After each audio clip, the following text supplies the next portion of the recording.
Bonjour et bienvenue dans le tête-à-tête décideur consacré aujourd'hui à l'agilité des entreprises, réel phénomène de mode au même titre que la transformation des entreprises à l'ère du digital. Une entreprise agile est une entreprise organisée de façon circulaire et non de façon pyramidale et dont le client est au centre. L'entreprise développe son écoute de l'environnement et noue de grands nombres d'accords avec un grand nombre d'acteurs autour d'elle pour l'aider à répondre aux menaces qui l'entourent et aux opportunités pour co-développer sans cesse de nouvelles solutions. Alors pourquoi cette méthode fait autant parler d'elle? Quel est le but d'une entreprise agile et comment le devient-on? Pour répondre à mes questions, j'accueille sur le plateau le fondateur d'Agileby, une société qui propose aux entreprises des formations et des ateliers autour de cette méthode.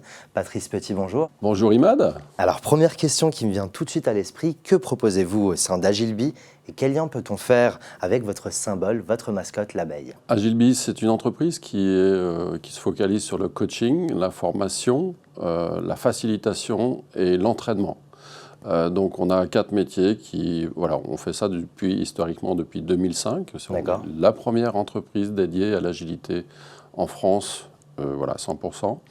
Et on accompagne du coup les équipes à devenir performantes, à réussir leurs projets avec ce mode d'agilité. Et on accompagne également l'entreprise à revoir sa gouvernance pour introduire ça au niveau de toute l'entreprise, y compris dans tous les services. Le choix de l'abeille, il est pour de multiples raisons. Le premier choix, c'est en fait Agileby. Be Agile. Donc ce sont le même nombre de lettres pour décrire la même chose, ce qui en faisait une marque relativement unique dans son genre. L'autre raison, c'est le symbole véritablement de l'abeille qui pour nous est un insecte qui communique autrement par rapport à ce que nous on fait, c'est-à-dire qu'elle danse. Et nous, en fait, on a l'habitude, chez Agileby, de communiquer autrement avec plein d'ateliers de facilitation. On a à peu près 400 ateliers pour, effectivement, transformer les organisations, pour comprendre comment ça marche, pour mettre véritablement l'entreprise en mouvement. Il y a même un aspect ludique. Et donc, il y a un aspect ludique, mais c'est pas ce qui nous intéresse.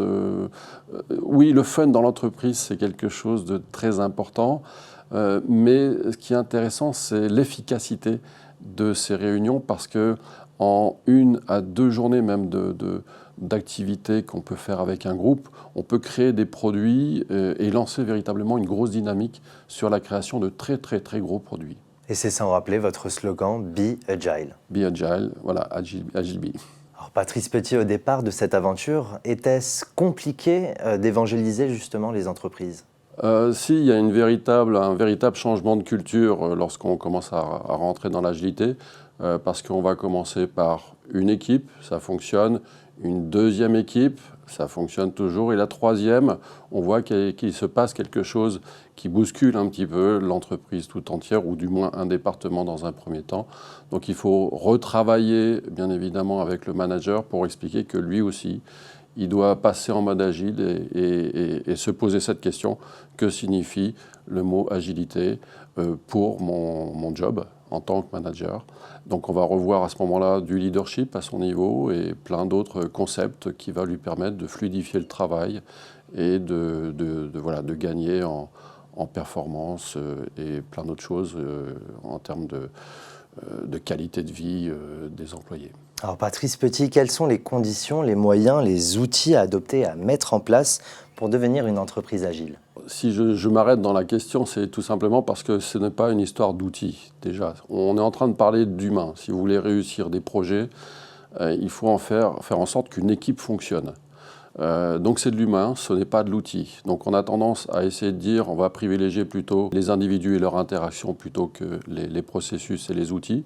On peut avoir tous les bons processus qui se doivent, mais si on n'a pas le bon mode de fonctionnement au niveau de l'équipe, ça ne marchera pas. Donc les premiers outils qu'on mettrait en place à la rigueur, c'est des techniques avec des post-it. Ça paraît presque simpliste, mais ça permet de créer une interaction entre les différents membres d'une équipe qui nous permet de véritablement dynamiser la relation au sein du groupe. C'est un peu comme le design thinking. Exactement, le design thinking s'inspire d'ailleurs de l'agilité en revoyant un mode itératif. Voilà, ils ont tout fait pour s'inspirer de ce qu'on réalisait un petit peu avant eux. Et ce sont des bonnes idées appliquées évidemment partout. Donc finalement, l'outil, c'est la formation, les ateliers et le coaching. Et les outils principaux pour Agileby, c'est vraiment des techniques de facilitation et qu'on transmet à travers nos formations pour que les entreprises savent utiliser cette technique d'amélioration continue à travers à la fois des rétrospectives, mais on met toute l'entreprise dans le mouvement, tout dans l'action avec ce type d'atelier. Comment fonctionnent justement vos ateliers et s'agit-il d'ateliers en présentiel ou en e-learning? C'est 100% du présentiel. Alors, on sait également travailler à distance, parce que maintenant, ça fait à peu près 20 ans que je fais de l'agilité. Agileby a 15 ans, presque 15 ans d'existence maintenant. Donc voilà, on maîtrise ces sujets même à distance. Ça se passe un petit peu différemment, mais on recommande pour la découverte de l'agilité de travailler plus en mode colocalisation où tout le monde va œuvrer et va interagir. Et c'est plus simple quand on a cette proximité. Peut-on appliquer l'agilité à tout type d'entreprise, quel que soit le secteur et la taille? Alors oui, et c'est vraiment, je pense, ce qui va maintenant arriver dans nos sociétés en général. Actuellement, je suis en train de coacher une entreprise de comptabilité. D'accord. Pas dans l'informatique, dans la comptabilité. C'est-à-dire qu'on met en place des tableaux. Et juste quand on a commencé, on a fait une formation, on a installé un petit tableau. Les gens, nous ont dit tout de suite « Waouh, ça a changé notre vie ». Alors, on n'avait quasiment presque rien fait. Et là, actuellement, je suis en train de travailler sur la TVA, sur la paye. Et donc, on a retransformé complètement tous les bureaux, puisque maintenant, ils ont des tableaux avec des post-it avec leurs clients. Et d'un seul coup, le gérant de l'entreprise, d'un petit cabinet de 5 personnes, se retrouve avec une meilleure visibilité de ce que chacun fait, et d'ailleurs tous les membres de l'équipe également. Et donc voilà, on active ce petit côté collaboration, quel que soit le contexte. La comptabilité, ça m'intéresse parce que je vois chaque année, au début de l'année, ils stressent et ils travaillent carrément presque jour et nuit et tous les week-ends à un moment donné pour que tous les bilans soient faits. Donc cette année, en 2020, on va avoir déjà une entreprise qui pourra respirer dans ce secteur d'activité. Et à Agileby, on a eu des expériences également dans le secteur de la vente, dans le marketing, dans le BTP, etc., etc. Enfin, on ne compte pas les expériences dans d'autres domaines d'activité. Donc ça va toucher vraiment tout secteur et l'entreprise est en train de se transformer en une véritable ruche, d'ailleurs, où vraiment on est en train de bouger de manière très dynamique. Patrice Petit, on va se tourner ensemble vers l'avenir. Quels sont les projets et ambitions pour Agileby ? Les projets et ambitions pour Agileby sont relativement multiples.